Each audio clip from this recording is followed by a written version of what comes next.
And doom falls like a mailed fist, like the heel of a cruel boot grinding the last hopes of man to dust. There is no restraint exhibited, no belated mercy. As the traitor enemy finally grapples with its wounded prey, its brutality does not diminish. It swells, inflamed with callous frustration that the prey has held it at bay for so long.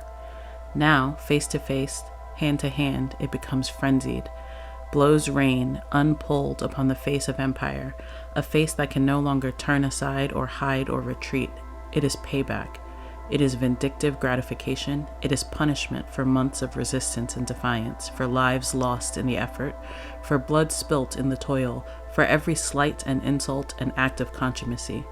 The final fortress, pinned, compromised, and helpless, will be beaten to a pulp by homicidal rage. The end of the siege will not be a victory, it will be a sack. The Imperium of Man, even the concept of the Imperium of Man, will be razed and exterminated. Fire breeds and multiplies. Everywhere the dusty light is turmeric yellow under an inflamed lava sky. In the sections where the voids have failed, the Delphic wall begins to fracture. The breaches are few at first, but the fact that there are any at all is a sign that hope has gone.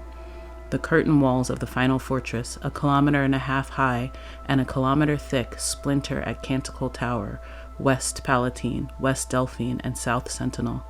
Fire mushrooms upwards through sheeting rain and the dissipating lightning of splitting voids. Rubble heaps like avalanche spills, and the screaming divisions of Voris Icari, Ekron Fall, and Sereb Kargol ascend the landslide slopes of cracked gray stone in swarms.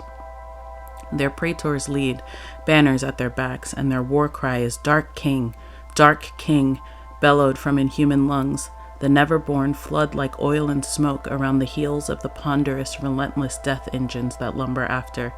At each breakpoint, every minute costs both sides 1,000 lives.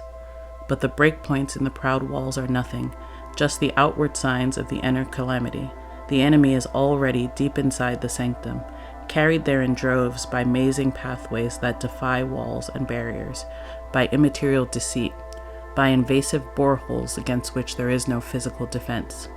Materia has given way, and traitor units are emerging in 100 locations within the inner palace, commencing their slaughter the moment they have reconciled, or decided to ignore the impossibility of their arrival.